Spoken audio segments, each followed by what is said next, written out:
You heard the rumors about Dr. Umar Johnson allegedly being arrested, all because The FBI just dropped a bombshell on Dr. Umar's whole operation, new federal charges that could lock him up for decades. We're talking RICO, tax fraud, wire fraud, the heavy stuff that usually takes people down fast. The shocking part? Investigators claim they've got solid receipts tying every shady move back to the donations he was collecting for that so-called school project. That's right. They're saying all the money people trusted him with is now at the center of this scandal. Dr. Umar's not just sweating, he's scrambling, because this isn't the type of storm he can charm his way out of with fancy talk. Now the streets are buzzing with one burning question. Is Dr. Umar really a fraud? Or is he getting played by a setup so slick it could fool anybody? he's been scamming and scheming for the past 20 years. He's been working on building the school, but he acquired millions and the school's still not up and running. Before we even break down the charges, we gotta rewind to the moment, Doctor.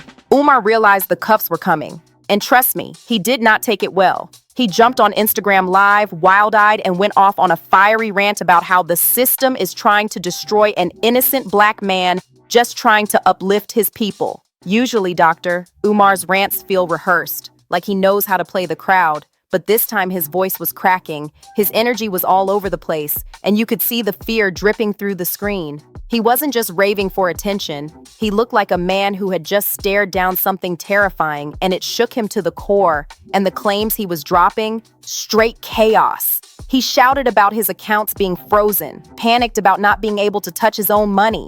And now, that detail hits way harder, because those exact accounts are tied into the federal fraud case that could bury him for decades. Now, according to IRS Form 990, the filings reveal disturbing financial irregularities, with Jermaine Shermark. That's how he files it. He doesn't file it under Dr. Umar Shermark. It's Jermaine, okay? What most people didn't realize at first was that Dr.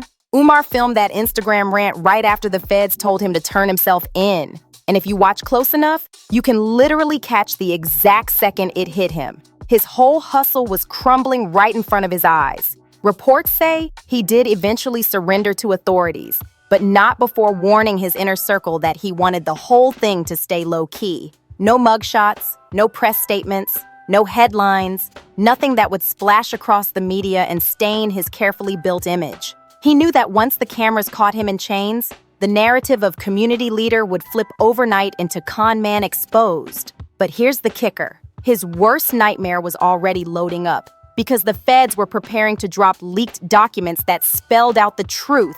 And just when he thought he might slide under the radar, boom! Tasha K stepped into the spotlight. And if you know Tasha, you know she doesn't play. She always brings the receipts.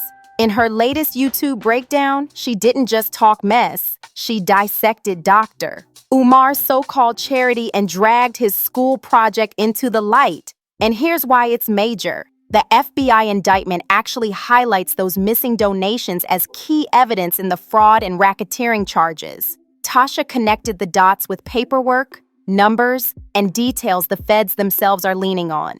She exposed how Umar allegedly dipped into donation funds for his own personal lifestyle, then dodged accountability by refusing to report the money, dodging taxes in the process. And now, that's exactly why the feds have him cornered. When Tasha laid it all out, the math was undeniable. The figures told a story that painted a sharp, undeniable picture of what's really been going down. And the bank told me to enter my 16-digit card number. I did that. They told me they had no record of my account. They had no record of my account. For years, Doctor, Umar has been hustling donations for his dream school, but here's the twist. He never had his own money in the pot.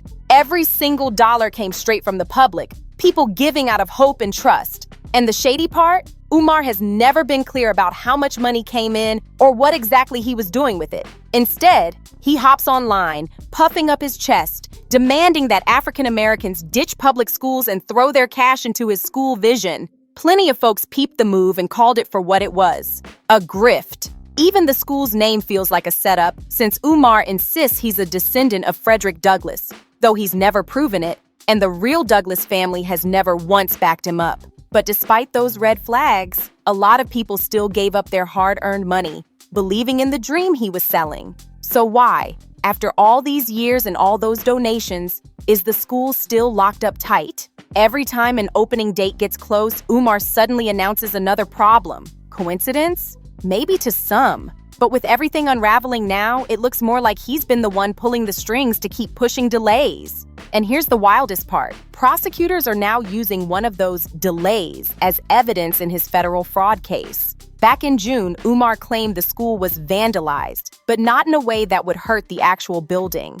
Instead, he said the culprits trashed the library, cultural artifacts, and school supplies, just enough to make it look like the opening had to be pushed back again. To sell the story harder, Umar even posted a video where he's interrogating a group of kids on camera, like they were the vandals. And here's the scandal. He filmed and posted those kids without their parents' permission. That move alone raised major eyebrows and made the whole thing look staged, like he was working overtime to keep the fraud hidden while playing the victim. Like, Dr. Umar is not a real person that anybody should be taking any advice from. I hope that we all understand that, but it seems like some folks are surprised. Police couldn't even pin down what really happened with that so-called vandalism.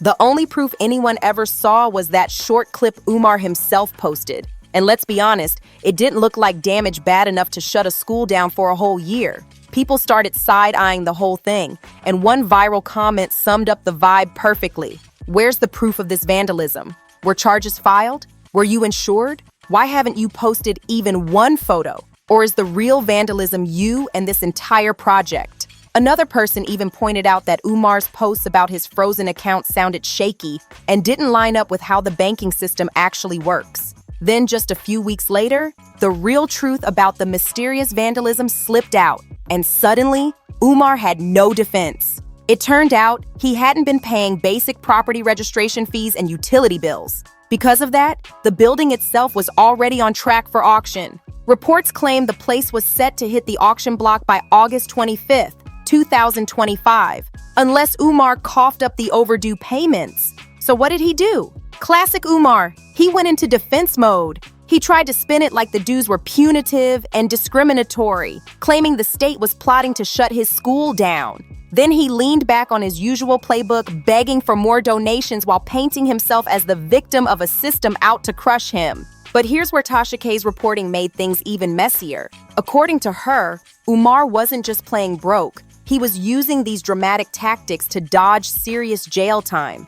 And if you thought that was shady, the bombshell came with the leaked federal docs that spilled all about Umar's PayPal hustle. That's when it became crystal clear. The feds were circling, and they weren't planning to let him walk free this time. According to the leaked reports, Umar had allegedly pulled in over $1.5 million through PayPal and GoFundMe, all under the guise of charity work. He pitched causes supposedly meant to uplift the Black community, but no one's ever seen where that money actually went or what any of those projects accomplished. And every time people questioned him, his response was always the same. Another dramatic video ranting about how the system is coming for him, warning folks not to fall for what he calls lies. But at this point, with numbers and documents stacked against him, those excuses were starting to sound like the real scam. Listen closely as she breaks it all down, because the figures paint a very clear picture of what's going on. Now, according to IRS Form 990, the filings reveal disturbing financial irregularities, okay, with Jermaine. That's how he files it. He doesn't file it under Dr. Umar. It's Jermaine, okay? Now, the nonprofit shows assets of $634,436 as of 2024. This is what he's saying that he raised. This is what he reported. Okay, now you know he go begging inside of that car without a haircut every other day or on the side of the building in which he lives in, because they say his house is right there on a row house in Philadelphia somewhere. Okay, according to the IRS filings, this is inconsistent reporting of contributions. Okay, now while official filings show that only $321,408 in total contributions over the last 5 years, evidence suggests Johnson raised significantly more through other channels. For context, Dr. Umar has been soliciting funds to build and open this school for years, lock him up for decades. Dr. Umar has access to no money right now because my personal account contains all of my money. I only send it to Apple Pay and PayPal as necessary. So the Prince of Pan-Africanism, for the first time in my life, is without any digital currency. So for my loyal supporters out there, if you can spare a few dollars so I can take care of Queen Mother Ifa Tunde and myself until my bank account is frozen or canceled so I can get my money back and open up a new account, please hit my Apple Pay or hit my PayPal. The school. Mind you, he posted that video without the consent of the kids' parents. Peace and Pan-Africanism, brothers and sisters. I'm back again. While I was on the live, the children had snuck into the school, which means they knew the door was unlocked. Listen to me, brothers and sisters. For children to know that a door is opened, and I was only away from the school for 30 days. For children to know that the door was open, and I was only away from the school for 30 days. For children to know the door was open, and I was only away from the school for 30 days, I wonder when they broke in. I wonder when they broke in, because if the children already know the door was open. For a long time, Umar's tricks kept working, but eventually people started pressing him with questions he couldn't dance around anymore. And that's when Charleston White jumped in and lit the fire even hotter. In a recent call-out, Charleston didn't hold back. He blasted Dr. Umar for allegedly preying on black women with straight-up emotional blackmail. According to Charleston, Umar's whole playbook is built on pandering, acting like he's this loyal ally to women in the community, making speeches that tug on their heartstrings. But behind the curtain, Charleston claims Umar's true aim is simple: draining their wallets. He painted Umar as a man who isn't just misleading his followers, but manipulating them with charm and guilt so he can keep the donations flowing. He's reported GoFundMe campaigns, all right, that he's been suspended from through 2014 and 2015 of over $400,000 raised before the account suspension. That's a lot of money for GoFundMe, okay? PayPal donations, approximately $125,000 documented. Speaking fees and direct donations, estimated $750,000. This man raised all this money and ain't got a haircut yet.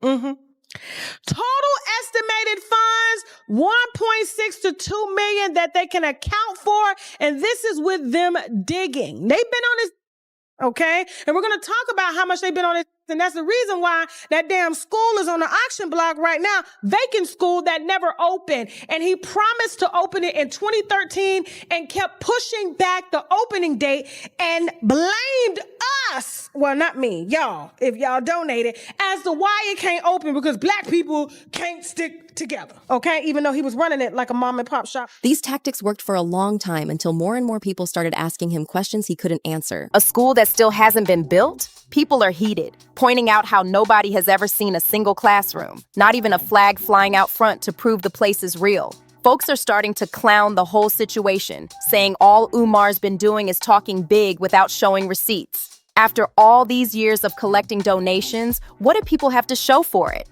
Just empty promises and excuses? Meanwhile, the so-called school is still nothing but a ghost project. You mentioned Umar Johnson, and I don't know what's going on with his school, but I know that you know what's going on with the school that ain't been built. Shit, ain't nobody seen the classroom. Just seen the flag hanging out, flying in front of. They've been talking about it for 15 years, 16 years, or something like that. Yeah. He been lying. And results is everything. Yeah. Results is everything. I ain't never built nothing begging, other than Joel Osteen. But his daddy passed him to church. Yeah, that is true. His daddy passed. I ain't never seen him build nothing begging. Turns out, Charleston White wasn't lying. Dr. Umar struts around as if he's the ultimate ally to black women, even throwing shade at men like Jonathan Majors for dating outside the race. But the second women question him, he flips and starts disrespecting them. That double standard has people shaking their heads, and the backlash is only getting louder. What makes this moment different is it's no longer just his critics or so-called haters calling him out. It's the very people who once rode hard for him. Supporters who used to shout his name are now demanding receipts, pulling their donations, and quietly unfollowing him across social media. Some even went public, flat out labeling him a crook and a possible criminal. The biggest shocker? His longtime friend and ally, Tariq Nasheed, just went on record against him. Tariq sat down with DJ Vlad, and when Umar's name came up, he didn't sugarcoat a thing. Tariq admitted that at first, he bought into the school dream and believed in Umar's vision for Pan-African education. And that's huge, because even Umar's closest allies are now sounding just like the FBI, saying this was never about kids or community. It was about fraud. Tariq even confessed that he personally dropped a serious amount of money into the project. But his faith started crumbling once Umar began chasing clout on social media instead of focusing on the mission. The endless drama, the conspiracies, the spotlight, Umar got hooked, and that's when Tariq started pulling away. Then came the breaking point, their falling out. Tariq tried to caution Umar, reminding him of the bigger goal, but Umar wouldn't listen. During the interview, you could see it written on Tariq's face. He used to hold a ton of respect for Umar, but now he's coming to terms with the ugly truth. Dr. Umar isn't the visionary he claimed to be. He's just another shady operator running out of excuses. When he was talking about that school about a decade ago, I was for it. I donated to it. And a lot of people, every time Umar does something, they would tie me in. Really? Oh, they would always tie me in. I've never heard about this. They would always tie anything he did. Hey, Tariq, what's up with Umar? Because I put Umar on. He wanted to use that notoriety to get money for the school. I'm like, hey, I'm all for that. But then when people start seeing all of the excuses, people start getting skeptical, and people start always coming to me, man, what's up with Umar? You and Umar in y'all school. Hey, I don't have, no, y'all school. No, it's not y'all school. No, but you had them in your movies. They just tie me in, and I can't. I said, look, to be honest, I don't think the school is happening. I said this about around 2017, and Umar we fell out because he started kind of attacking me publicly.